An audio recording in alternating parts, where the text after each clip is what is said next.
Halo teman-teman, ini sekarang ada Gloria dan Sonia. Kita akan membahas seperti apakah coronavirus di Amerika dan di Switzerland. Sonia tinggal di Geneva dan aku tinggal di Seattle. Kalau Sonia kemarin liputan apa? Kemarin sih sempat liputan suasana lockdown di sini. Sama di sini itu ada orang-orang tepuk tangan dari balkonnya masing-masing.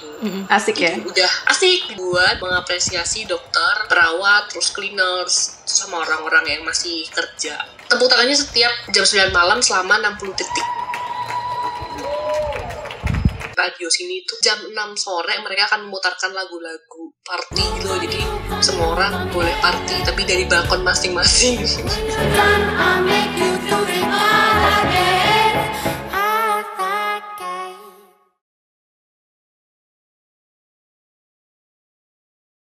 Di tempat terbang itu biasanya tuh rame banget, banyak pesawat hilir mudik, ada air balloon, terus ada orang terjun payung, skydiving. Sekarang nggak ada dan semua hiburannya kayak skydive itu ditutup. Toko-toko terus pusat perbelanjaan ditutup sampai 19 April. Jadi yang boleh buka cuma supermarket, apotik, sama pom bensin, kantor pos juga. Jadi orang-orang yang keluar itu cuma diperbolehkan ke tempat-tempat itu aja. Ini juga sekalian menjawab pertanyaan temannya Sonya nih. Kata temen, Amrik di lockdown tapi kebutuhan pokok juga kosong di supermarket. Apa benar? Supermarket sempat kosong selama 2 minggu karena pemerintah sempat mewacanakan orang-orang belanja 2 minggu, jadi kamu nggak jalan-jalan keluar. Makanya ada panic buying itu. Tapi sekarang sudah lebih baik. Sudah tisu toilet udah balik lagi. Beras udah banyak, roti udah banyak. Kemarin juga aku sempat ikut panic buying yang 2 minggu yang lalu, belum lockdown, tapi kayak udah ada isu-isu bahwa akan lockdown nanti sore.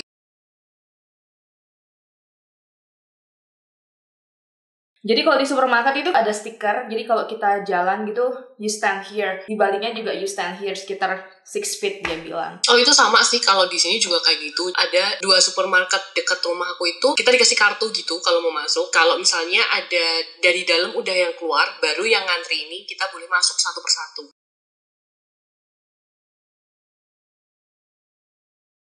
Suaminya saya kerja di PTRI. Apaan tuh? Perwakilan Indonesia untuk UN. Kantornya udah tutup. Tutup. Organisasi internasional lainnya kayak WTO, UNICEF, UNHCR itu udah tutup semua. Bahkan sebelum Swiss lockdown itu mereka udah tutup. Jadi biasanya kalau kantor suami aku itu rame, delegasi pada datang dari Indonesia. Sekarang udah gak ada sama sekali. Udah work from home dari 16 Maret sampai nggak tahu kapan.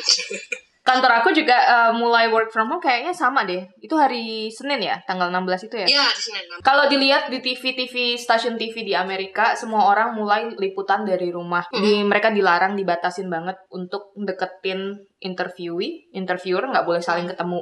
Even kameramen sama anchornya mayoritas nggak ketemu. Toh ketemu pun mereka di pair. Kalau kita sakit ini cuma antara kita gitu. Sistem belajar jadinya kayak gimana? Yang itu jadi distrik A mendistribusikan laptop bagi mereka yang nggak punya laptop, difasilitasi. Mereka mayoritas belajar online. Ada yang kirim material hard copy. Mereka udah belajar online juga di rumah. Jadi kayak gurunya itu kasih tugas itu nanti akan dicek satu-satu. Mereka sekolahnya juga sama gratis. Sama kayak di Amerika juga kan. Jadi mungkin yang lebih extra effort adalah orang tuanya kali, jadi harus ngajarin juga. Apalagi di sini kan pakai bahasa Prancis. Ngomong-ngomong, kita belum ngomongin lockdown nih. Kalau di sana Tapi kita baca pertanyaan temannya Onye dulu. Apakah penanganan COVID di sana lebih baik daripada di Indonesia?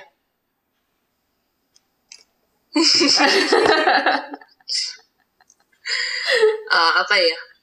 Menurut aku penanganan satu negara itu nggak bisa dibandingkan dengan negara lainnya sih. Karena kondisinya berbeda, jumlah penduduknya pun berbeda pasti. Dan Swiss juga punya kendalanya sendiri karena dia landlocked, jadi berbatasan sama 4 negara lainnya. Menurut aku itu akan cukup sulit juga karena bebas keluar masuk. Awalnya penyebaran yang paling masif itu karena kalau di sini kan Swissnya kan terbagi di 3, ada Swiss Prancis, Swiss Jerman, sama Swiss Itali. Nah, orang-orang yang Swiss Itali ini menyebabkan itu jadi masif gitu loh. di perbatasan makin lama makin menyebar ke sini. Masalahnya ini kan virus baru yang benar-benar orang tahu dari nol, vaksinnya aja masih dalam uji coba. Semua orang bakalan nggak siap. Obat di sini pun abis-abisan. Bahkan obat yang bukan terkait obat corona, dia pun kesulitan mendapatkan obatnya itu. Di sini mulai-mulai ngebahas apakah dokter sudah mulai harus menentukan siapa yang diprioritaskan, siapa yang tidak diprioritaskan, itu kan sedih banget. Tapi di Indonesia juga, apakah mereka benar-benar tes atau enggak? Iya, Swiss juga awalnya agak terlambat, jadi waktu Italia kena itu,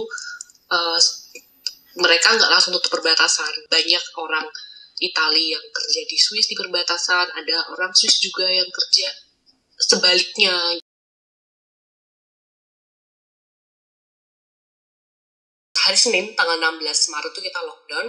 Orang-orang tuh masih bandel untuk jalan-jalan ke taman. Seminggu setelahnya langsung keluar pengumuman bahwa kalau keluar nggak perlu, kecuali ke supermarket, ke apotek kayak gitu, kita akan kena denda gitu. Terus sekarang kayak playground gitu kan ada tempat bermain gitu kan, misalnya kayak ada ayunan, itu semua udah ditempelin garis polisi. Kalau di sana? Kalau di Seattle biasanya orang masih jalan-jalan naik sepeda, jalan-jalan lari-lari. Nggak seketat di tempat kamu sih. Oh ya, kemarin aku beli keyboard. Kita nggak boleh masuk ke tokonya, jadi mereka punya tenda di luar. Tuh ada yang kerja di dalam dan ada yang kerja di luar. Kita order keyboard itu dari internet, kita bayar. Di sana kita cuma pick up dan kita nggak boleh berdekatan sama pegawainya mereka. Jadi kita buka pintu bagian belakang. Dan mereka akan taruh di situ. Nah, kebetulan kemarin aku return kan. Aku beli keyboard yang salah nih. Jadi dia ngambil box besar, dia bilang masukin ke box. Taruh situ. Oke, iya. Restoran pick up masih bisa ya? Restoran masih bisa pick up. Kalau di sini bisa kayak sistem Gojek gitu lah, tapi bayarnya double. Biar sama lah ya. Kayak di sini juga kayak gitu, cuma aku belum pernah nyoba sih. Jadi selama 2 minggu ini aku bertahan dengan masakatku sendiri. Kayaknya juga lebih aman ya masak sendiri ya. Iya, belum mau nyoba aja untuk deliver. Kenapa? Ada beberapa restoran yang mereka menjamin kebersihan di dapur, dan cuma ada 2 orang yang kerja. Cuma kan harus lewat perantara lagi untuk sampai ke kita. Kalau aku sendiri biasanya masak di rumah. Aku nggak tahu kalau misalnya orangnya bersin di boxnya. Kan kita nggak ngerti ya boxnya bersih apa kotor. Aku cuma menghindari itu sih. Tapi banyak banget orang, ayo dukung small business sama small restoran. Mau aku dukung, tapi aku juga sendiri juga takut. Jadi lebih amannya masak sendiri. Juga sih, cuma masih kayak nanti deh kalau kepepet banget, emang kayak udah bosen banget masak, tiba mencoba untuk delivery, pesen dan lain-lain untuk pakai aplikasi itu. Nah teman-teman, obrolan Gloria dan Sonia sampai di sini dulu. And thank you for watching. Don't forget to subscribe and I'll see you on my next video. Bye bye.